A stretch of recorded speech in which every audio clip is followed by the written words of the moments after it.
আসসালামু আলাইকুম সুপ্রিয় শিক্ষার্থী বন্ধুরা, তোমরা জানো ইতোমধ্যে আমাদের উদ্ভাসের পেজ থেকে তোমরা জেনে গিয়েছো যে আমরা আজকে তোমাদের সামনে কেন এসে দাঁড়িয়েছি বা কেন আমরা আসলে একত্রিত হয়েছি। সেটা হচ্ছে তোমরা যারা ভার্সিটি খ ভর্তি ইচ্ছু আছো, অর্থাৎ যারা 2024 সালের এইচএসসি পরীক্ষার্থী ছিলে, তোমাদের মধ্য থেকে বিশেষত যারা মানবিক বিভাগের এবং মানবিক বিভাগের পাশাপাশি তোমরা যারা বিভাগ পরিবর্তন ইচ্ছুক বিজ্ঞান এবং ব্যবসায় শিক্ষা অনুষদের যে শিক্ষার্থীরা আছো, যাদের লক্ষ্য হচ্ছে ভার্সিটি খ ইউনিট অর্থাৎ ভার্সিটি খতে ঢাকা বিশ্ববিদ্যালয় সহ অন্যান্য যে বিশ্ববিদ্যালয়গুলো আছে সেখানে পরীক্ষা দেওয়া, তাদের ভবিষ্যতে বা বর্তমানে এখন আসলে এই মুহূর্তে দাঁড়িয়ে এই সিচুয়েশনে বিভিন্ন কারণে তোমাদের যেই পরীক্ষাটা ক্রমাগত পিছিয়েছে এবং আমরা বিভিন্ন ধরনের পরিস্থিতির আসলে সম্মুখীন হচ্ছি, এমন অবস্থায় তোমাদের আসলে এখন কি করণীয় এবং সামনে দিনগুলোতে তোমরা আসলে কিভাবে কি প্ল্যানিং করবে, এই সমস্ত প্ল্যানিং এবং তোমাদের প্রস্তুতি নিয়ে আমরা আসলে আজকে কথাবার্তা বলবো। তোমাদের সাথে আছি আমি সাবরিনা আপু এবং আমাদের সাথে আছেন কাউসার ভাইয়া, হিমেল ভাইয়া এবং বাবলা ভাই। তো আমরা হচ্ছে একদম শুরুতেই শুরু করে দিতে যাচ্ছি আমাদের এইচএসসি এবং আলিম 24 ব্যাচের ভার্সিটি খ নিয়ে যে অ্যাডমিশন প্ল্যান এন্ড প্রিপারেশনের যে সেশনটা আছে সেটা। এবং তোমাদের যেহেতু তোমরা গতকালকে একটা সংবাদ পেয়েছো যে তোমাদের এইচএসসি পরীক্ষা স্থগিত বা বন্ধ হয়ে তোমাদের বিভিন্ন সাবজেক্ট ম্যাপিং এবং তোমাদের কিভাবে আসলে মূল্যায়ন করা হবে এই নিয়ে আসলে তোমাদের বেশ কিছু প্রশ্ন আমরা পেয়েছি। এই প্রশ্নগুলোর উত্তর আসলে আমরা ওয়ান বাই ওয়ান ধারাবাহিকভাবে দেওয়ার চেষ্টা করব।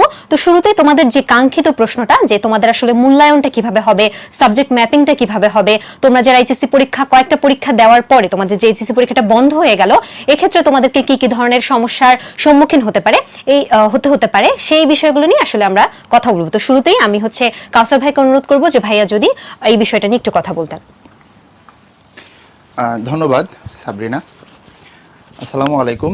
যারা আমাদেরকে দেখছেন সম্মানিত অভিভাবক এবং আমার অত্যন্ত প্রিয় অত্যন্ত ভালোবাসার স্টুডেন্ট ভাই বোনেরা, তো আমরা সবাই অবগত আছি যে পরীক্ষা যেহেতু হচ্ছে না, তোমাদের কিছু পরীক্ষা অলরেডি হয়েছে আর কিছু পরীক্ষা হবে না, এমন একটা সিদ্ধান্ত আসছে। সেক্ষেত্রে রেজাল্ট কিভাবে হবে, যেহেতু কিছু পরীক্ষা হবে না, এটা নিয়ে আমাদের অনেকের একটা মানে খুব লাখ টাকা দামের প্রশ্ন আসলে। তো যে সিস্টেম এখন হবে এটাকে আমরা এই মুহূর্তে বলতে পারছি সাবজেক্ট ম্যাপিং, অর্থাৎ অ্যাজ ইউজুয়াল তুমি আগে যে এসএসসি দিয়েছো বা হচ্ছে জেএসসি দিয়েছো ওখান থেকে যদি জিপিএ নেয় আনুপাতিক হারে, অথবা তুমি এখন যে পরীক্ষাগুলো দিছো সেই পরীক্ষাগুলোতে তুমি কেমন নম্বর পাইছো সে আলোকে যদি তোমার যে পরীক্ষাগুলো বাকি থাকলো সেখান থেকে যদি তোমার ওইভাবে রেজাল্টটা তৈরি করে, যে কোনোভাবেই মন্ত্রণালয় তৈরি করতে পারে। অর্থাৎ ম্যাপিংটা আসলে ম্যাপিং জিনিসটাকে, এটা তো একটা কথা। ম্যাপিং হচ্ছে তোমার যদি এখন পরীক্ষা না হয় তাহলে আগে যে পরীক্ষাগুলো তুমি দিয়েছিলে সেখান থেকে যদি রেজাল্ট দেখে ওই অনুপাতে যদি তোমার সামনের পরীক্ষাগুলোর জন্য রেজাল্ট তৈরি করা হয়, অথবা তুমি যে পরীক্ষাগুলো অলরেডি দিছো সেগুলোর আলোকে যদি যে পরীক্ষাগুলো তোমার সামনে বাকি আছে সেগুলোর রেজাল্ট তৈরি করা হয়, এমন কিছু একটা প্রসেস। তো সেটা আসলে কীরকমভাবে হবে এখন পর্যন্ত আমরা দায়িত্বশীল কোনো সূত্র থেকে ওইরকম সলিড পরিষ্কার কোনো নিউজ আমরা এখন পর্যন্ত পাইনি। পাইলে আমরা সবাই জানবো। আর এটা নিয়ে তোমাদের দুশ্চিন্তা করার বা খুব বেশি চাপ নেওয়ার আমি মনে করি না তেমন কিছু আছে। এই জন্য মনে করি না কারণ যখন সিদ্ধান্তটা আসবে সেটা সবার জন্য আসবে, একটা ন্যায্য সিদ্ধান্ত আসবে বলে আমরা বিশ্বাস করি।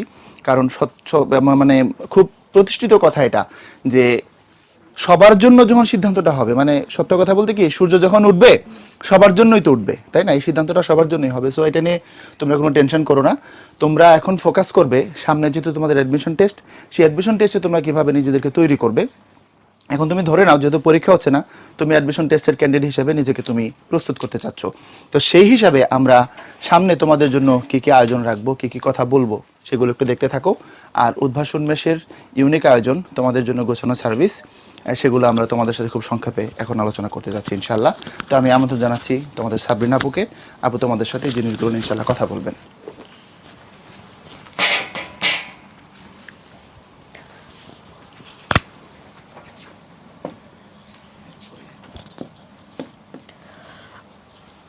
তোমাদের অ্যাজ ইউজুয়াল যে প্রশ্নটা থাকে যে বিভিন্ন বিশ্ববিদ্যালয়গুলোতে তোমরা যখন মানবিক বিভাগ থেকে পড়াশোনা করে অথবা অন্য বিজ্ঞান অথবা অন্যান্য বিভাগ পরিবর্তনের মাধ্যমে তোমরা যখন ভার্সিটি খতে পরীক্ষা দিতে যাও, তখন আসলে তোমাদের আবেদন করার জন্য বিশ্ববিদ্যালয়গুলোতে, ঢাকা বিশ্ববিদ্যালয় সহ অন্যান্য বিশ্ববিদ্যালয়গুলোতে আবেদন করার জন্য তোমাদের কি কি ধরনের যোগ্যতার প্রয়োজন, তোমাদের এসএসসি এবং এইচএসসি মিলিয়ে আসলে কি ধরনের জিপিএ থাকা প্রয়োজন, কিভাবে তোমাদের মেধা তালিকাটা প্রণয়ন করা হবে, এই নিয়ে তোমাদের অনেক ধরনের প্রশ্ন থাকে।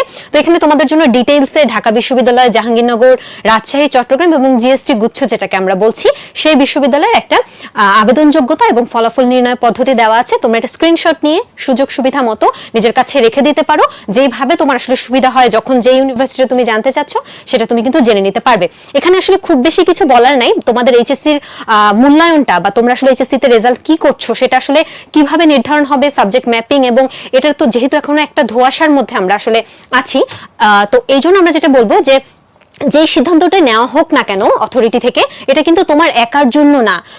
যেই সিদ্ধান্তই হোক, সেটা ভালো হোক, খারাপ হোক, সুইটেবল হোক, অথবা যাই হোক না কেন, সেটা কিন্তু প্রত্যেকটা এইচএসসি ক্যান্ডিডেটকেই একইভাবেই মূল্যায়ন করা হবে। এমন না যে তোমাকে একভাবে মূল্যায়ন করা হচ্ছে, আরেকজনকে অন্যভাবে করা হচ্ছে। সো যেইভাবে মূল্যায়নটা হোক একইভাবে যেহেতু হবে, সো তোমার আসলে কিভাবে তুমি মূল্যায়িত হচ্ছ এটা আসলে এই মুহূর্তে দাঁড়িয়ে ভাবার কিছু নেই। এটা ভাবার জন্য যারা আছেন তাদের উপর তুমি হচ্ছে এই ডিসিশনটা বা ভাবার যে দুশ্চিন্তা করার যে বিষয়টা, সেটা কিন্তু তুমি তাদের উপর ছাড়তে পারো, কারণ সবার জন্য একই পদ্ধতি বা একই বিষয়ই আসলে প্রযোজ্য। তো এক্ষেত্রে তোমাদের একটু মাথায় রাখতে হবে যে ঢাকা বিশ্ববিদ্যালয়ের ক্ষেত্রে তোমার আবেদনের জন্য ন্যূনতম জিপিএ 7.5 থাকতে হবে, এবং জাহাঙ্গীরনগর, রাজশাহী এবং চট্টগ্রাম এই তিনটে বিশ্ববিদ্যালয় আমরা দেখতে পাচ্ছি যে তোমার বিষয়ভিত্তিক ন্যূনতম জিপিএ 7 থাকলেই হচ্ছে। আর গুচ্ছের ক্ষেত্রে এটা একটু কমে আসছে, জিপিএ 6 যদি তোমার থাকে সবকিছু মিলিয়ে, তাহলে কিন্তু তুমি আবেদন করতে পারছো, এবং ফলাফল যেই নির্ণয় পদ্ধতিটা সেটাও তো আমরা দেখতে পাচ্ছি। আচ্ছা, এরপরে তোমাদের আরেকটা কাঙ্ক্ষিত প্রশ্ন আমরা হচ্ছে ফেস করি, এবং আমরা জানি যে তোমরা এই প্রশ্নটা আমাদের কাছ থেকে সব সময় জানতে চাও যে ভর্তি পরীক্ষার জন্য আমি আসলে কতটুকু সময় পাবো। যখন এইচএসসি পরীক্ষা হয় তখন কতটুকু, এইচএসসি পরীক্ষার পরে অ্যাডমিশন বা ভর্তি পরীক্ষার জন্য কতটুকু সময় থাকে। তো এক্ষেত্রে আমরা যদি একটু বলি যে তোমরা যদি একটু দেখো, যখন ভর্তি পরীক্ষাগুলো শুরু হয়, প্রত্যেক বছর যখন ভর্তি পরীক্ষাগুলো শুরু হয়, যেমন আমরা তোমাদেরকে এখানে 2023 এবং 24 সালের ভর্তি পরীক্ষার যে অ্যানালাইসিসটা সেটা রেখেছি, সেটার দিকে যদি তুমি একটু তাকাও, তুমি দেখবা যে বোর্ড পরীক্ষা শেষ হয়েছিল 4 অক্টোবর 2023-এ, এবং ঢাকা বিশ্ববিদ্যালয়ের যে ক্ষয় ইউনিটের পরীক্ষা সেটা শুরু হয়েছিল সবার প্রথমে 23 ফেব্রুয়ারি 2024-এ। এর পরবর্তীতে তুমি যদি একটু সিকোয়েন্সগুলো একটু খেয়াল করো, যে জাহাঙ্গীরনগরের যে মানবিক, তারপর হচ্ছে রাজশাহী বিশ্ববিদ্যালয়ের যে এই ইউনিট যেটা মানবিক বা বিভাগ পরিবর্তন ইউনিট, সেই ইউনিটগুলো তুমি যদি একটু দেখো, ডিফারেন্সটা কিন্তু খুবই কম।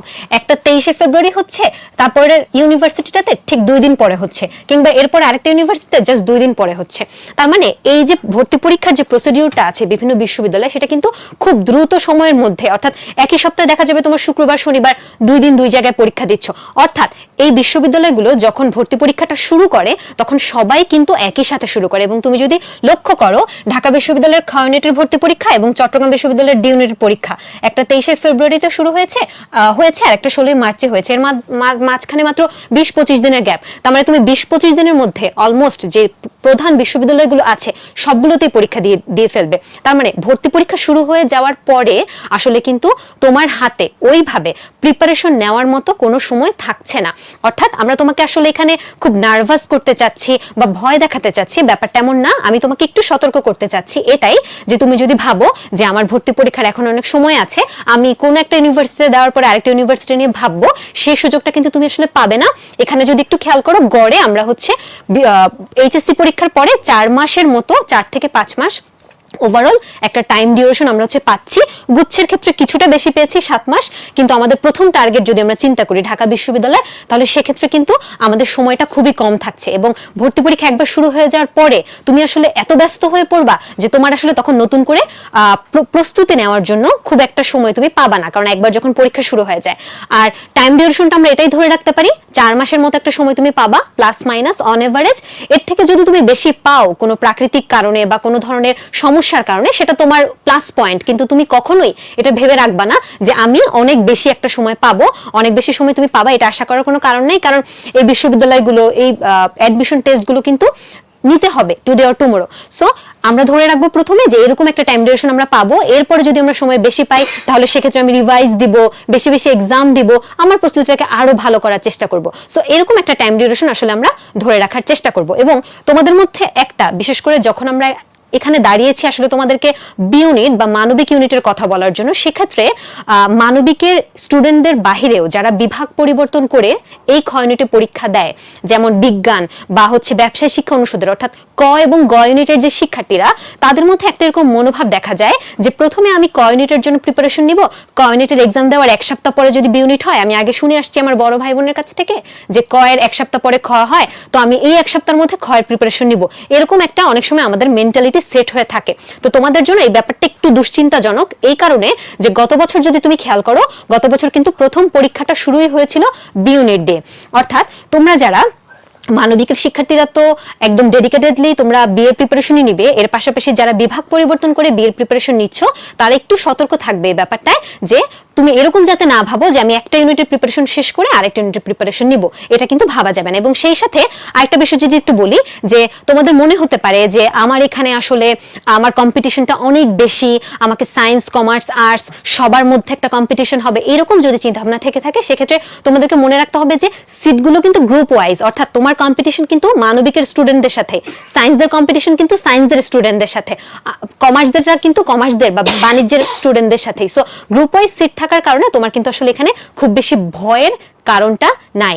এবং যে প্রত্যেকটা বিশ্ববিদ্যালয় মিলিয়ে আমরা যদি একটু খেয়াল করি যে বিভিন্ন বিশ্ববিদ্যালয়গুলোতে মানবিকের জন্য 14,000 প্লাস বা 15,000-এর কাছাকাছি সিট থাকছে। সো তোমার তো 15,000 সিট লাগবে না, তোমার লাগবে একটা সিট। সো ওই একটা সিটের বিষয় যদি তুমি চিন্তা করো, আমার মনে হয় তাহলে আমাদের যে ভীতিটা আছে সেই ভীতিটা কিছুটা হলেও কেটে যাবে। তো আমরা এর পরেরটাতে একটু চলে যাই, সেটা হচ্ছে আমাদের প্রতিষ্ঠান নির্বাচনের বিষয়ে। আমি একটু বাবলা ভাইকে অনুরোধ করব যে ভাইয়া যদি এসে এই বিষয়ে একটু কথা বলতেন। বাবলা ভাই। আসসালামু আলাইকুম সুপ্রিয় শিক্ষার্থী বন্ধুরা, তোমরা এতক্ষণ ধরে শুনছিলে আসলে আমাদের সামনের দিনগুলোর জন্য আসলে কিভাবে নিজেদেরকে গুছিয়ে নিতে হবে। তো সেই জায়গাতে আমি খুব বেশি ইনডেপথ আজকে আলোচনায় যাব না। বেসিক এখন তোমরা যে জায়গাটায় দাঁড়িয়ে আছো, আশা করছি তোমরা শারীরিকভাবে মানসিকভাবে সব দিকে সুস্থ স্বাভাবিক আছো। এটা প্রথম প্রায়োরিটি এখন তোমাদের, নিজে সুস্থ থাকা, ভালো থাকা মানসিকভাবে এবং শারীরিকভাবে। কারণ অ্যাডমিশন যে জার্নিটা সেটা শুধুমাত্র একটা বুদ্ধিবৃত্তিক একটা কম্পিটিশন এমন না। এই যুদ্ধটাতে তুমি যতটা মানসিকভাবে শক্ত থাকতে পারবা, নিজের নার্ভটা স্ট্রং রাখতে পারবা, তুমি ততটাই সামনের দিকে এগিয়ে যাবা। এবং একটা প্রতিষ্ঠান হিসেবে এবং একজন শিক্ষক হিসেবে আমার প্রথম প্রায়োরিটি প্রত্যেকটা স্টুডেন্টের যাতে মানসিকভাবে তার সে যাতে কোনো সমস্যা ফেস না করে, কোনো চ্যালেঞ্জ যাতে না থাকে সেটা। এরপরে আসছি যে এই মোমেন্টে আসলে আমাদের কি করা উচিত। দেখো এমন একটা অবস্থা, তোমরা বেশ কয়েকদিন ধরে দোলাচলে ছিলে, এখনো হয়তো অনেকের মনে কনফিউশন আছে, কিন্তু আমরা আশা রাখছি তোমাদের জন্য শিক্ষার্থী বান্ধব একটা সিদ্ধান্ত আমাদের মন্ত্রণালয়ের পক্ষ থেকে খুব দ্রুতই আসবে। তো আসলে এখন আমরা কি করা যায়, এইচএসসি পার্ট তো মোটামুটি আমাদের শেষ, সামনে অ্যাডমিশনে তো একটা গাইডেন্সের দরকার হয়, তাই না? গাইডেন্সটা কেমন গাইডেন্স, যে হুট করে চিন্তা করো যারা মানবিকের শিক্ষার্থী, তোমরা মোটামুটি একটা ট্র্যাক জানো যে কোন রাস্তায় আমাদেরকে যেতে হবে, কোন বিষয়গুলো নিয়ে আলোচনা করতে হবে বা কোন বিষয়গুলোতে আমাদের পড়াশোনা করতে হবে, বাংলা ইংরেজি সাধারণ জ্ঞান, মোটামুটি এগুলো নিয়েই কিন্তু আমাদের ভার্সিটি খ এবং গুচ্ছ সহ অন্যান্য মানবিক যেসব অনুষদ আছে সেখানে এখান থেকেই প্রশ্ন আসে। যারা বাণিজ্য এবং বিজ্ঞান থেকে এই অনুষদে আসতে যাচ্ছ সাবজেক্ট চেঞ্জ করে, ডিসিপ্লিন চেঞ্জ করে, তারা কিন্তু একটা চ্যালেঞ্জের মধ্যে পড়তে পারো। তাহলে প্রথম প্রশ্ন, চ্যালেঞ্জটা কি শুধুমাত্র বাণিজ্য এবং হচ্ছে যারা বিজ্ঞান তাদের জন্য, নাকি মানবিকের জন্য চ্যালেঞ্জ আছে? দেখো, অ্যাডমিশন সেলফ মানে অ্যাডমিশন টেস্ট ইটসেলফ একটা চ্যালেঞ্জ। তো এই চ্যালেঞ্জ মোকাবেলা করার জন্য আমাদের একটা স্ট্র্যাটেজিক ওয়েতে আগাইতে হবে। মাথায় রাখবা, আমি একটা কথা সবসময় বলি, ক্লাসেও বলি, কখনো অ্যাডমিশন টেস্টে সেই ছেলেটা চান্স পায় না যে সবচেয়ে বেশি পড়াশোনা করে, বরং সে চান্স পায় যে সবচেয়ে স্ট্র্যাটেজিক ওয়েতে পড়াশোনা করে, যে শিক্ষার্থী হোক না কেন। তাহলে এখন প্রশ্ন যে আমার গাইডেন্সটা কেমন হওয়া উচিত।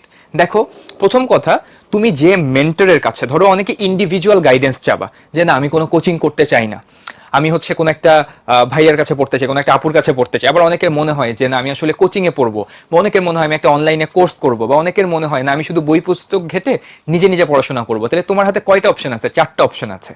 আমি অ্যানালাইসিস করবো এই 4টা অপশনের ভেতরে একজন স্মার্ট ছেলে বা একটা স্মার্ট মেয়ের আসলে কোন দিকে যাওয়া উচিত। দেখো, প্রথম কথা, অ্যাডমিশনের টাইমে আমি নিজেও প্রথমে ইন্ডিভিজুয়াল মেন্টরের দিকে গিয়েছিলাম। বাট যেটা হয়, চিন্তা করো, তুমি যখন কোনো ইন্ডিভিজুয়াল মেন্টর রাখবা, ধরো ইউনিভার্সিটির কোনো বড় ভাইয়া বা বড় আপু, তার কাছে তুমি পড়তে চাও, তুমি বেছে নিবা এমন ভাই আপুকে যে সবচেয়ে মেধাবী, মানে যে অনেক ভালো করেছে অ্যাডমিশন সিজনে বা ভালো পড়ায়। তার কাছে যদি পড়তে যাও, সে কিন্তু তোমার একাকে পড়াচ্ছে না, তোমার মতো এরকম অনেক স্টুডেন্ট তার কাছে আছে, তার মানে তার কাছে তুমি পার্সোনালাইজড কেয়ার কতটুকু পাবা সে ব্যাপারে কিন্তু তোমার একটু ডাউট থেকেই যেতে পারে। যে চিন্তা করে দেখো, তোমাকে সে সপ্তাহে হয়তো ধরলাম 3 দিন বা 4 দিন 2 ঘন্টা করে সময় দিচ্ছে, বাকি সময়টা যদি তোমার কোনো সমস্যা হয় তাহলে কি করবা? তার মানে ইন্ডিভিজুয়াল মেন্টরশিপের একটা বড় সমস্যা, আমি 24/7 আমার কোনো গাইডেন্স থাকবে না। ইভেন সবচেয়ে বড় সমস্যা, আমার নিজের প্রস্তুতি নিজের কাছেই থাকবে, বাকিদের সাথে আমি কতটুকু আগিয়ে আছি বা পিছিয়ে আছি সেই কম্পারিজনে কিন্তু তুমি যেতে পারবা না। এই জন্য আমার ব্যক্তিগতভাবে মনে হয় অ্যাডমিশন সিজনে আসলে ইন্ডিভিজুয়াল কেয়ার সেটা আলাদা বিষয়, বাট একটা সিস্টেমের মধ্যে এসে কোনো একটা ইনস্টিটিউশনাল কেয়ার নেওয়া আমাদের দরকার। তাহলে ইনস্টিটিউশনাল কেয়ারে যদি যাই তাহলে আমাদের তাদের প্রোগ্রামটা দেখতে হবে, তাদের প্রোগ্রামটা কেমন, আমার জন্য ইনাফ বাংলার ক্লাস আছে কিনা, ইনাফ ইংলিশের ক্লাস আছে কিনা, সাধারণ জ্ঞানের উপরে ক্লাস আছে কিনা, সাধারণ জ্ঞানের ভেতরও সাবজেক্ট ওয়াইজ যে সাধারণ জ্ঞান সেটার উপরে ফোকাস আছে কিনা, সাম্প্রতিক সাধারণ জ্ঞানের উপর কতটুকু ফোকাস করা হয়েছে, এক্সাম কিভাবে নেওয়া হচ্ছে, সবকিছু আমরা অ্যানালাইসিস করব। একটা জিনিস আমরা মাথায় রাখবো যে আমরা কোর্সের ক্ষেত্রে, কোর্স কেনার ক্ষেত্রে কি করি, কয়েকটা মেট্রিক চিন্তা করি, যে কোন কোর্স সবচেয়ে কম টাকায় বিক্রি হচ্ছে, কোন কোর্সে সবচেয়ে বেশি মানুষ এনরোল করেছে, কোন কোর্স সহজ, সবকিছু বাদ দিয়ে তোমার দেখতে হবে যে কোন কোর্সটা আসলে একদম কম্প্রিহেন্সিভ একটা তোমাকে গাইডলাইন অফার করে। তাহলে ডেফিনেটলি তুমি কোর্সের প্রোগ্রাম, মানে ওই ইনস্টিটিউশন বা ওই কোচিং সেন্টারে তুমি প্রোগ্রামটা দেখবা। এরপরে ক্লাস কোয়ালিটি। ক্লাস কোয়ালিটি মানে কি, এখন তোমার মনে হতে পারে, আমার সাথে ডিফার করতে পারো, ভাইয়া কোনো কোচিংয়ে বা কোনো আমি যদি হচ্ছে কোনো প্ল্যাটফর্মে যদি মানে এঙ্গেজড হই, ওখানে যে যদি আমি অফলাইন ক্লাস করি, সারা দেশে তো একই রকম ক্লাস নাও হতে পারে, আমি একদম বেস্ট টিচারদের ক্লাস আসলে কিভাবে পাবো? তো এক্ষেত্রে মাথায় রাখতে হবে এমন প্রতিষ্ঠানের সাথে যুক্ত হতে হবে আমাদের, যেখানে আসলে সারা দেশে স্টুডেন্টদেরকে একইভাবে প্রায়োরিটি দেওয়া হয়। তার মানে কি, যে শুধুমাত্র ঢাকা কেন্দ্রিক যারা পরিচালনা করে বা শুধুমাত্র চট্টগ্রাম কেন্দ্রিক যারা পরিচালনা করে তাদের কাছ থেকে তো আর পুরো দেশে একই রকম সেবা একই মানে পাওয়া সম্ভব না। তাই আমাদের অবশ্যই ক্লাসের কোয়ালিটিটা এনশিওর করতে হবে, যে শিক্ষকরা জবাবদিহিতার আন্ডারে আছে কিনা।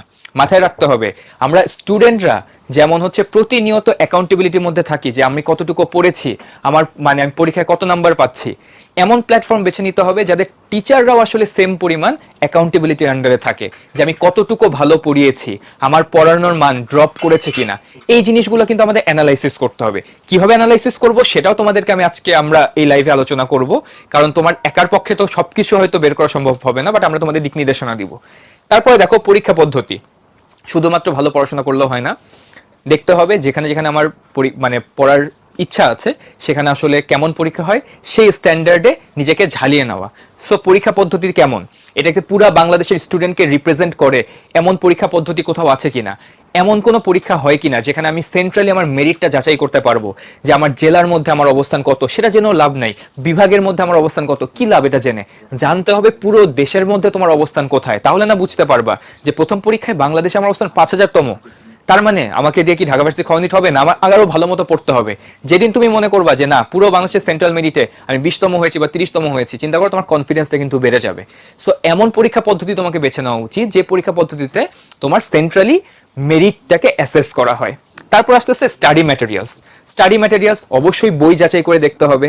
বাজার থেকে যে কোনো বই কেনার আগে আমরা কি করি, লাইব্রেরিতে যাই, দু একটা পাতা উল্টায় দেখি, ভালো লাগলে তারপরেই তো কিনি, নাহলে ভালো রিভিউ দেখতে হয়। তো দুইটা জিনিস, যে কোচিং সেন্টার বা যে প্ল্যাটফর্মে যুক্ত হন কিনা রিভিউ দেখবা আগে, যে কাদের বই সবচেয়ে ভালো। মনে হচ্ছে না ভাই আমি রিভিউর কথা বিশ্বাস করি না, IDMB-তেও তো অনেক মুভি আছে 9+ রেটিং, কিন্তু দেখে তো মজা পাই নাই, নিজে পড়ে দেখবা। ঠিক আছে, যে কোচিং ভর্তি হও না কেন, যে তুমি ব্রাঞ্চে বলবা যে আপনাদের দু একটা ম্যাটেরিয়ালস দেন আমি একটু দেখতে চাই, দেখবা তুমি উল্টায় পাল্টা, তোমার যদি ভালো লাগে, তোমার যদি মনে হয় এটাতে কাজে হবে, ডেফিনেটলি তুমি সেখানে ভর্তি হবা। এখন প্রশ্ন যে ভাইয়া সবই তো বুঝলাম, কিন্তু এই মোমেন্টে আসলে কি করা উচিত? তো প্রথম কথা আমি অ্যানালাইসিস করলাম যে আসলে আমাদের প্ল্যাটফর্ম চুজ করতে হবে, নাকি ইন্ডিভিজুয়াল মেন্টরশিপ নিতে হবে, নাকি নিজে নিজে প্রিপারেশন নিব, নাকি অনলাইনে একটা কোর্স করে ফেলবো। এই ক্ষেত্রে আমার সাজেশন থাকবে ডেফিনেটলি ইনস্টিটিউশনাল গাইডেন্স নিতে হবে, যেখানে একটা সেন্ট্রাল এক্সামিনেশনের ব্যবস্থা থাকবে, যেখানে হচ্ছে তোমার 24/7 তোমার পার্সোনালাইজড কেয়ারের ব্যবস্থা থাকবে, এমন একটা প্ল্যাটফর্ম বা এমন একটা ইনস্টিটিউট বেছে নিতে হবে। আচ্ছা ভাইয়া বেছে নিলাম, বাট এখন থেকে আমাদের কি করা উচিত? মানে তোমার রাইট নাও তোমাদের যেটা করা উচিত, আজকে লাইভটা দেখবা, ফোনটা রেখে দাও, সাথে সাথে তোমাদের প্রস্তুতিটা শুরু করো। এই ভার্সিটি খড় প্রস্তুতি নেওয়ার জন্য তোমার এক গাদা বই দিয়ে শুরু করতে হবে এমন না, ডেফিনেটলি তোমার বই লাগবে। তুমি আজকের দিন থেকে, আমি যেহেতু সাধারণ জ্ঞান পড়াই দীর্ঘ সময় ধরে, প্রায় 7 বছর ধরে সাধারণ জ্ঞান পড়াচ্ছি, এতটুকু বলতে পারি সাধারণ জ্ঞানের হাতে খড়ির জন্য সাধারণ জ্ঞান বইয়ের দরকার হয় না।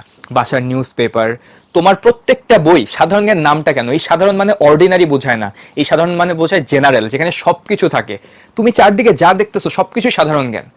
তো যেহেতু একটু আগে তোমাদের সাবরিনা আপু বলে গেল যে অ্যাডমিশন সিজনে 4 মাস থেকে 5 মাসের মতো সময় হাতে পাওয়া যায়, ক্ষেত্র বিশেষে 6 মাস হতে পারে। আমরা এমন সিজনে দেখেছি যেখানে 3.5 মাসের ভিতরে পরীক্ষা হয়েছে, বাট কখনোই 3 মাসের কম সময় হয় না, সেটা আমরা বলতে পারি। তো একজন স্মার্ট স্টুডেন্ট কি করবে, 3 মাসের ভিতরে তার পড়াটা কমপ্লিট করে ফেলা উচিত। আমি অন্য সাবজেক্টের ব্যাপারে বলবো না, সেটা আমার শ্রদ্ধেয় হিমেল ভাই, কাউসার ভাই বলবে। আমি সাধারণ জ্ঞানের ব্যাপারে বলবো, জিকে তোমরা 3 মাসের ভেতরে তোমাদের বাংলাদেশ এবং আন্তর্জাতিক পার্ট শেষ করে ফেলবে। বাকি টাইমটা কি করব, সাম্প্রতিক রেগুলার পড়তে থাকবো, এবং ওই 3 মাস যে বাংলাদেশ এবং আন্তর্জাতিক পড়েছি সেটা ক্রমাগত রিভাইজ করতে থাকবো। কারণ সাধারণ জ্ঞান একদিন না পড়লেই ভুলে যাবা। তাই তোমার আজকের দিন থেকে শুরু করে তুমি 3 মাস টার্গেট করবা, ঠিক আছে? তুমি তাহলে ধরো অগস্ট মাস চলে গেল, সেপ্টেম্বর, অক্টোবর, নভেম্বরের শেষের দিকে যাতে তোমার বাংলাদেশ পার্ট এবং আন্তর্জাতিক পার্ট যাতে টোটালি কমপ্লিট হয়ে যায়। এর মাঝে তো সাম্প্রতিক একটু একটু করে পড়বা, বাকি সময়টা তো সাম্প্রতিক ঝালিয়ে নিবা এবং এগুলো রিভাইজ করবা। ভাই সাধারণ জ্ঞান তো মনে থাকে না, কিভাবে পড়বো? আমরা তো আছি তোমাদেরকে প্রতিনিয়ত গাইড করার জন্য। সাধারণ জ্ঞান মনে থাকবে না, তোমাদের মনে গল্পের মতো ঢুকিয়ে দেওয়ার দায়িত্ব আমাদের। বাট আপাতত তোমরা যেটা করবা, সাধারণ জ্ঞানগুলোকে একটু গল্পের মতো করে পড়ার চেষ্টা করবা, ইতিহাসে ঢুকে যাবা। এখন কিন্তু ফেসবুকে দেখা যায় যে আমরা ইতিহাস নিয়ে অনেক কিছু জানছি, ভালো লাগে, কিন্তু ইতিহাস নিয়ে পড়তে, রাজনীতি নিয়ে পড়তে, অর্থনীতি নিয়ে পড়তে কার না ভালো লাগে? তো এই জিনিসগুলো পরীক্ষায় আসবে, আমাকে নাম্বার পেতেই হবে, এই মানসিকতা থেকে বের হয়ে একটা গল্পের ভিতর ইতিহাসের একটা ক্যারেক্টার হিসেবে যখন পানিপথের যুদ্ধ পড়বা, মনে করবা যে তুমি সম্রাট বাবর, তুমি হচ্ছে ঘোড়ায় চড়ে আসছো, ঠিক আছে, তুমি ইব্রাহিম লোদিকে বধ করছো, তুমি এখন মুঘল সাম্রাজ্য প্রতিষ্ঠা করতেছো। এইরকম গল্পের মধ্যে সিনেমার মতো করে তুমি একটা রোল প্লে করবা, দেখবা যে তোমার প্রিপারেশনটা, সাধারণ জ্ঞানের প্রস্তুতিটা অনেক অনেক ভালো হয়েছে। তো আপাতত আজকে যেহেতু আমাদের হাতে সময় খুব বেশি না, আমরা আসলে সময় থাকলেও আমরা খুব বেশি বিস্তারিত আলোচনা করব না, কারণ এই মোমেন্ট আসলে তোমাদের সেন্ট্রালাইজড মানে ফোকাসটা হওয়া উচিত। তাই আমার মনে হয় কিক স্টার্ট করার জন্য এতটুকুই যথেষ্ট। সবকিছু বাদ দিই, যা হয়েছে, এইচএসসির রেজাল্ট যাই আসুক, আলহামদুলিল্লাহ, মানে আমার বিশ্বাস যে তোমরা সবাই ইনশাল্লাহ পছন্দ মতো জায়গায় পরীক্ষা দিতে পারবা। প্রস্তুতি শুরু হোক আজকে থেকেই, এবং গোছানো প্রস্তুতি হোক। টার্গেট থাকবে 3 মাস, 3 মাসের ভিতরে সাধারণ জ্ঞানের বইয়ের শেষ, তোমাদের পাশে আছি আমরা। সো এখন এই যে ক্রাইটেরিয়াগুলো বললাম, এই ক্রাইটেরিয়াগুলো মিট করে এমন কোনো এন্টিটি বা প্রতিষ্ঠান কি আদৌ এক্সিস্ট করে কিনা, মানে আমি সেই ব্যাপারে জানার জন্য আসলে রিকোয়েস্ট করবো কাউসার ভাইকে, কাউসার ভাইয়া এবং পর্যায়ক্রমে পরবর্তীতে হিমেল ভাইয়া যদি এই ব্যাপারে একটু স্টুডেন্টদেরকে পরামর্শ দেন যে এই ক্রাইটেরিয়াগুলো মিট করে এমন কোনো প্রতিষ্ঠানের সন্ধান আসলে আমাদের কাছে আছে কিনা, বা আদতেও যে ইউটোপিয়ান ধারণাগুলো দিলাম আমরা, সেই ধারণাগুলো কোথায় পাওয়া যাবে? কাউসার ভাইয়া।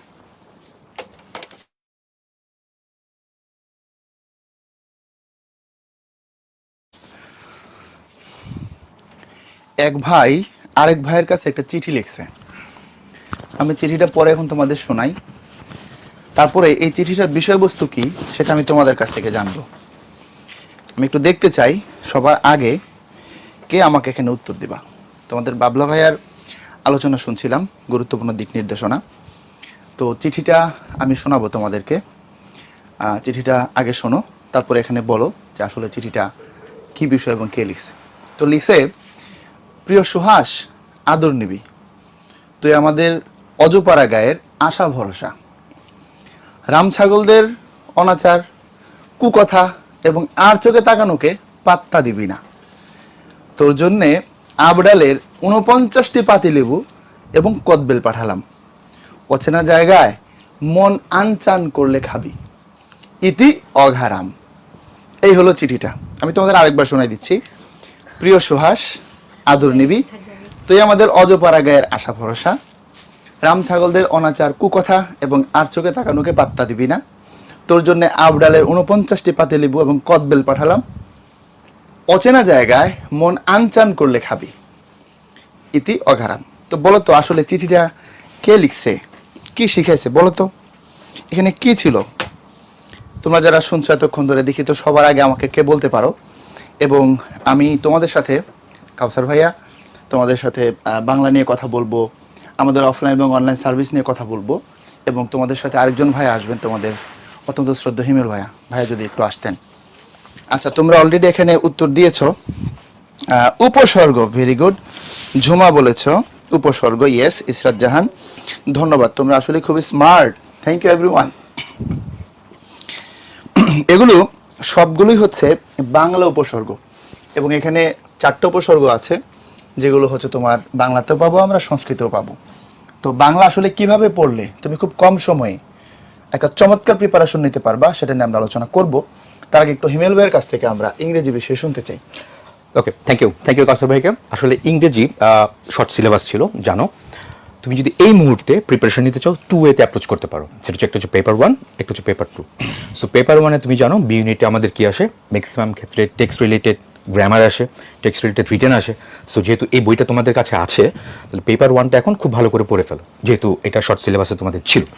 আর আর কি আছে এখানে, টেক্সট রিলেটেড তোমার রিটেন পার্ট আসতে পারে। আবার গ্রামার যে পার্টটা, সেটার জন্য তোমরা আমাদের যে বই আছে এখানে, যারা আমাদের সাথে এনরোল হয়েছো, ইংলিশ প্রিপারেশন বুক সেখানে আছে, সেখানে ডিটেলস তুমি গ্রামার পার্টটা ডিসকাস করতে পারো। আর পেপার 1 এবং পেপার 2 যেহেতু ক্লাস যখন শুরু হবে, তখন পেপার 2 হয়তো ডিটেলস ক্লাস। এখানে আমার একটা প্রশ্ন আপনার কাছে। স্টুডেন্টরা প্রায় সময় প্রশ্নটা করে যে আমরা ইংলিশে ভালো করার জন্য গ্রামারে বেশি জোর দিব নাকি ভোকাবুলারি সাইডে বেশি জোর দিব? আচ্ছা, এখন এই মুহূর্তে যদি বলি, এটা গ্রামারের দিকেই ফোকাসটা বেশি হওয়া উচিত। কারণ ভোকাবুলারি যদি আসে, টেক্সট রিলেটেড ভোকাবুলারি আসে, তো তার মানে মেইন জায়গাটা হচ্ছে টেক্সট বুকটা যদি খুব ভালো করে পড়া যায়। আমরা কিন্তু টেক্সট বুক নিয়ে চমৎকার আয়োজন আছে আমাদের। ডেফিনেটলি আমাদের টেক্সট ইনসাইটস, অনেকে তোমরা জানতে চেয়েছো, আজকেই অনেকে দেখলাম জানতে চেয়েছো যে টেক্সট পেপার 1টা কিভাবে পড়বো।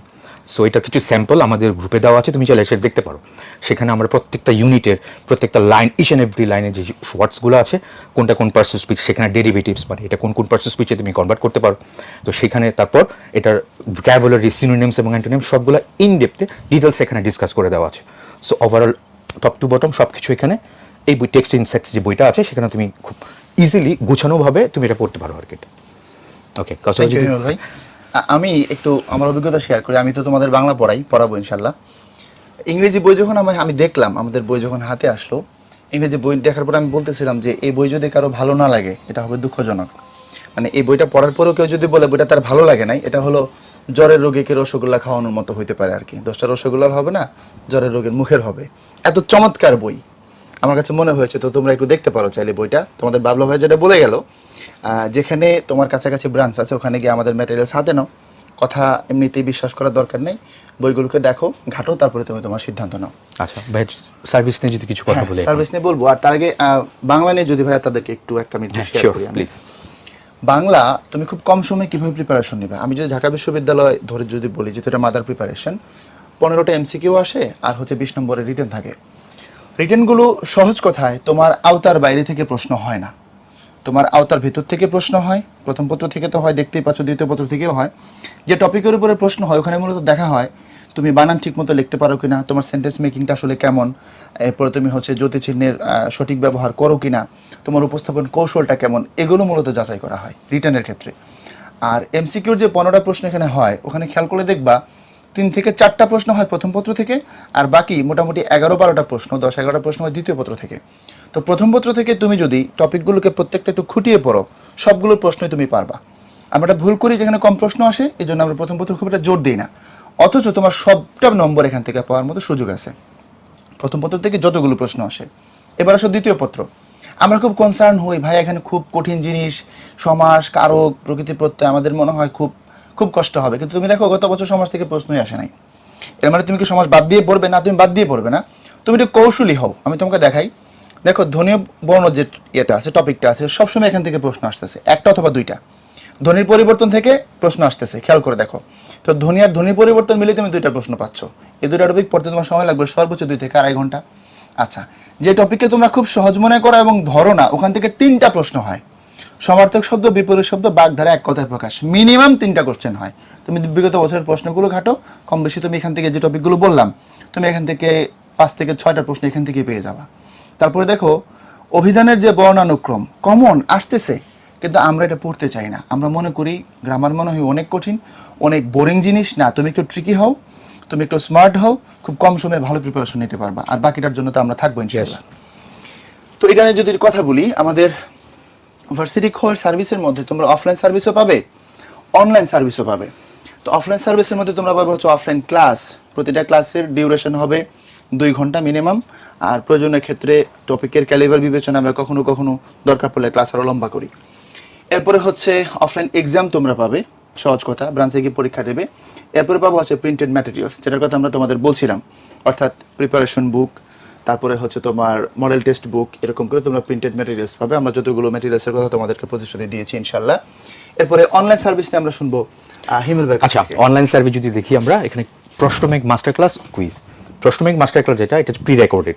এটা যারা অলরেডি অ্যাডমিট হয়ে গিয়েছো তাদের দেখো পোর্টালে এটা আপলোড করে দেওয়া হয়েছে। তো তুমি চাইলে এখানে সাবজেক্ট বেসিসে বাংলা, তারপর ইংরেজি, জিকে তুমি এগুলো অ্যাভেল করতে পারো এখান থেকে। এবং এই কোশ্চেন ব্যাংক মাস্টার ক্লাস তুমি করে আর কি এটা, তারপর এখানে কুইজ থাকে, কুইজ তুমি করতে পারো, পার্টিসিপেট করতে পারো আর কি এটা। তারপর যদি দেখি marathon live class, yes this marathon live class এখানে আমাদের প্রত্যেকদিন শুক্রবার ছাড়া 2 দিন সপ্তাহে 6 দিন, সপ্তাহে 6 দিন, 2 দিন হচ্ছে বাংলা, তারপর 2 দিন ইংরেজি, আর 2 দিন হচ্ছে জিকে, ঠিক আছে।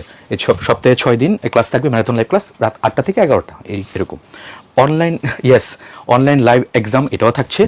Yes, the phenomenal service of Udvash, this is 24/7 Q&A। এটা সম্পর্কে যদি কাউকে কিছু বলেন। এটা একটা যুগান্তকারী সার্ভিস আমি মনে করি। যুগান্তকারী এই কারণ তুমি যখন পড়তে বসছো, দিনের যে কোনো সময় হোক না কেন, তুমি কোথাও হয়তো আটকে যাবে, এবং তোমার তখন এমন একজন মেন্টর দরকার হবে যে আমি যদি ভাইয়ের কাছ থেকে জানতে পারতাম, কিন্তু ভাইয়া হয়তো তোমার কাছে তখন অ্যাভেলেবল নাই, তুমি ক্লাসে নাই, তুমি পড়ছো। এমন হতে পারে তুমি খুব গভীর রাতে পড়ছো, কোথায় তুমি প্রশ্ন করবা, তখন আমাদের নির্দিষ্ট পোর্টালে তুমি যদি প্রশ্নটা লিখে দিলে যেটা হবে, ওখানে আমরা হাজার হাজার প্রশ্নের উত্তর দিয়ে রাখছি। এটা হচ্ছে প্রথম কথা। যদি এমন হয় তোমার এই প্রশ্নটা আগে কেউ না কেউ ওখানে একবার হলেও করছে, তুমি লেখার সাথে সাথে আর্কাইভস থেকে তোমাকে প্রশ্নের উত্তর দেখাই দিবে, বুঝতে পারছো?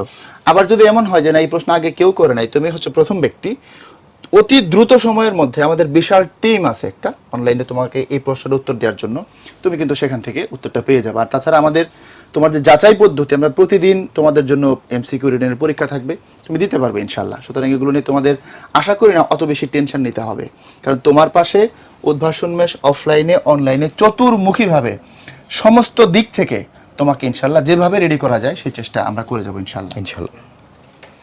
আচ্ছা, তারপর ভাইয়া ম্যারাথন লাইভ ক্লাস সম্পর্কে কি আমরা তাদেরকে বলছি? প্রশ্ন bank master class, online live exam, thank you, সবকিছু হয়েছে। তো এরপরে এখানে একটা গুরুত্বপূর্ণ জিনিস আছে, তোমরা দেখতে পাচ্ছ নিশ্চয়ই যে অ্যাডমিশন 2024 আমরা ডাবল সার্ভিস। তো ডাবল সার্ভিস বলতে আসলে কি বোঝায়? দেখো বড় বড় করে লেখা আছে, অফলাইনের সাথে অনলাইন ফ্রি। অর্থাৎ কেউ যদি আমাদের ফুল কোর্স যেটা অ্যাজ ইউজুয়াল রেগুলার যে অফলাইন কোর্স, এখানে যদি তুমি ভর্তি হও, তার সাথে যত অনলাইন কোর্স আছে তুমি সমস্ত কিছু পাবে। অর্থাৎ এই যে অনলাইনে আমরা যে ম্যারাথন লাইভ ক্লাসের কথা ভাই বললেন, আমরা অফলাইনে যে ক্লাসটাকে নেব 2 ঘন্টা, ওটা ম্যারাথন লাইভে হবে মিনিমাম 5 ঘন্টা, 6 ঘন্টা সপ্তাহে, হ্যাঁ মিনিমাম 2 দিন, হ্যাঁ মিনিমাম এটা 5 ঘন্টা হবে, এবং এটা তোমার হচ্ছে ডাবল হবে আর কি, সব কিছু ইন ডিটেইলে একদম বেসিক টু অ্যাডভান্স। আমরা অফলাইনে তো বিশাল আয়োজন রাখবো, তার সাথে তুমি এখানে ম্যারাথন লাইভ পাবে, তারপরে অনলাইনে সমস্ত কিছু পাবে। অর্থাৎ অফলাইনে রেগুলার যে ফুল কোর্স আছে সেখানে ভর্তি হলে অনলাইনের সমস্ত কিছু তুমি পাবে, এই হচ্ছে কথা। আর তারপরে যদি এমন হয় যে না তুমি শুধু অনলাইনে ভর্তি হচ্ছ, সেক্ষেত্রে তুমি অনলাইন ক্লাস, অনলাইন এক্সাম এবং এর সাথে তুমি কোনো ম্যাটেরিয়ালস পাবে না। অফলাইনে যখন ভর্তি হবে, ক্লাস, ম্যাটেরিয়ালস, এক্সাম, অনলাইন সমস্ত কিছুই তোমার জন্য থাকবে। আর কম্বো ব্যাচ, অনেকে একটা প্রশ্ন থাকে ভাই কম্বো ব্যাচ মানে কি? কম্বো ব্যাচ মানে হচ্ছে তুমি ক্লাস করবে অনলাইনে আর প্রিন্টেড ম্যাটেরিয়ালস পাবে, আর অফলাইনে তুমি চাইলে পরীক্ষা দিতে পারবে। অর্থাৎ অফলাইনে যে ক্লাসটা হয় সেটা বাদ বাকি অনলাইনের সমস্ত কিছু তুমি পাবে, এটার নাম হচ্ছে কম্বো ব্যাচ। তো এই ছিল কথা। তো আমরা একদমই শেষ প্রান্তে চলে আসছি, আমরা ডেকে নিব বাবলা এবং হচ্ছে সাবরিনাকে, আমরা তাদের কাছ থেকে আবার শুনবো ইনশাল্লাহ।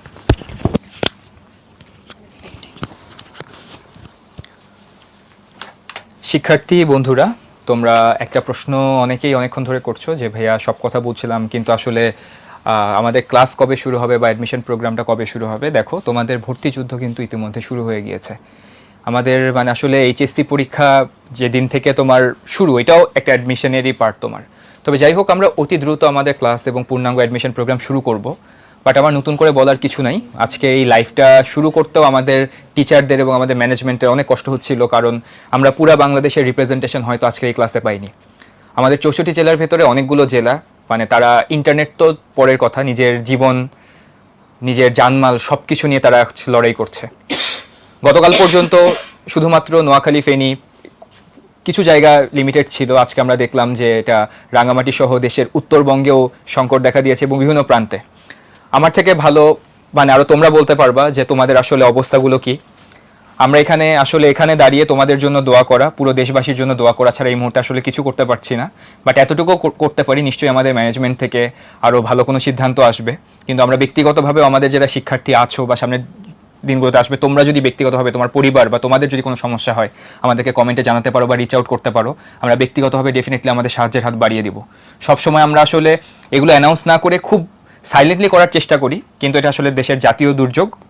এই দুর্যোগের ভেতরে আসলে আল্লাহর কাছে আমরা মানে দোয়া করছি যাতে খুব দ্রুত আমরা দুর্যোগ থেকে আসলে পরিত্রাণ পাই, এবং একই সাথে মানে তোমরাও যারা আছো, যাদের যতটুকু সুযোগ আছে, কেউ ভলেন্টিয়ারিং কোনো অ্যাক্টিভিটিসের মাধ্যমে, হ্যাঁ, অ্যাডমিশন যতই আছে, তোমাদের অনেক চাপ আছে, পড়াশোনার চাপ আছে, কিন্তু আল্লাহ এগুলোর প্রতিদান নিশ্চয়ই দিবে কোনো না কোনোভাবে ইনশাল্লাহ। হ্যাঁ, মানে কেউ ত্রাণ দিয়ে হোক, কোনো জায়গায় হচ্ছে কারোকে রেস্কিউ করে হোক, অ্যান্ড আমাদেরকেও এখান থেকে মানে আমরা যতটুকু রিমোটলি হেল্প করতে পারি আমরা নিশ্চয়ই সাহায্যের হাত বাড়িয়ে দিব। তারপরে বলতে পারি দেশের অবস্থা ভালো হওয়া সাপেক্ষে আমরা ইনশাল্লাহ সেপ্টেম্বর মাস, মানে দেশের অবস্থা যদি ভালো খুব তাড়াতাড়ি হয়ে যায় সেপ্টেম্বরের প্রথম অংশে, আর ভালো হওয়া মাত্রই আমরা কথা দিচ্ছি তোমাদের সাথে আমরা ক্লাস, এক্সাম এবং আমাদের অনলাইন অফলাইন সকল অ্যাক্টিভিটিস আমরা চলে যাব, ঠিক আছে? তো আপাতত আমার পক্ষ থেকে এবং আমাদের পক্ষ থেকে তোমাদের সকলের জন্য দোয়া এবং শুভকামনা। সাবরিনা। বাবলা ভাই যেমনটা বললেন যে আসলে আমরা যে প্রাকৃতিক যে বিপর্যয়ের মধ্যে দিয়ে বা যেই প্রতিকূল একটা পরিবেশের মধ্য দিয়ে আছি, সেটা আমরা সবাই আসলে এই সমস্যাগুলো কোনো না কোনোভাবে সম্মুখীন হয়েছি। তো তোমাদের জন্য আসলে এই মুহূর্তে আমাদের জন্য এটাই বলার আছে যে তোমাদেরকে সর্বোচ্চ সহযোগিতা করার জন্য আমরা আছি তোমাদের সাথে, এবং সেই সাথে তোমাদের জন্য আমাদের দোয়া রইলো। এবং তোমরা কমেন্টে আমরা দেখছিলাম যে তোমরা সবাই জানতে চাচ্ছ যে ক্লাস কবে থেকে। সো এই সার্বিক পরিস্থিতি বিবেচনা করে আমরা যদি ক্লাস কোনো কারণে পরিবর্তন হয়, ভাইয়া যেমনটা বললেন যে আমাদের এখন পর্যন্ত প্ল্যান ছিল যে সেপ্টেম্বরের শুরুতে তোমাদের ক্লাস শুরু হবে, অফলাইন, অনলাইন এবং সর্বোপরি সমস্তভাবে যে 3টা ব্যাচের ব্যবস্থা আছে তোমাদের জন্য সেটা শুরু হবে। কিন্তু যদি কোনো কারণে এটা না হয়, যদি পরিস্থিতি আরও অবনতির দিকে যায়, আল্লাহ না করুক, সেক্ষেত্রে আমাদের কোনো পরিবর্তন আসে কোনো ধরনের সিদ্ধান্তে, সেটা তুমি উদ্ভাসের পেজ থেকে ফোনের মাধ্যমে অথবা SMS এর মাধ্যমে জানতে পারবে। তো তোমাদের সবার সাথে ইনশাল্লাহ ভার্সিটি আমাদের যে ইউনিটের যে ক্লাস আছে সেই ক্লাসে সবার সাথে দেখা হবে এমন একটা প্রত্যাশা রাখছি। ভাইয়া যদি আর কিছু যুক্ত করতে চান। ধন্যবাদ সাবরিনা। তো যেমনটা আমরা শুনছিলাম এতক্ষণ ধরে, আমরা সবাই সবার জন্য দোয়া করি, সবাই সবার জন্য চেষ্টা করি পাশে দাঁড়ানোর জন্য। আমরা একা হয়তো বা তেমন কিছু না, কিন্তু আমরা সবাই মিলে অনেক কিছু। তো সবার জন্য শুভকামনা থাকবে, এবং আমি হিমেল ভাইকে অনুরোধ করব আজকের প্রোগ্রামের সমাপ্তি ঘোষণা করার জন্য। থ্যাংক ইউ ভাইয়া এবং আপু। তো সবাইকে শুভকামনা আমাদের এই প্রোগ্রামে। সব কিছু ঠিকঠাক হলে ভাইয়া তো বলেই দিলেন, সব কিছু ঠিকঠাক হওয়া, স্বাভাবিক হওয়া সাপেক্ষে আমরা তোমাদের সাথে কমিউনিকেট করব, ঠিক আছে? তো that's all for the moment. Thank you very much. আসসালামু আলাইকুম। আসসালামু আলাইকুম। আসসালামু আলাইকুম।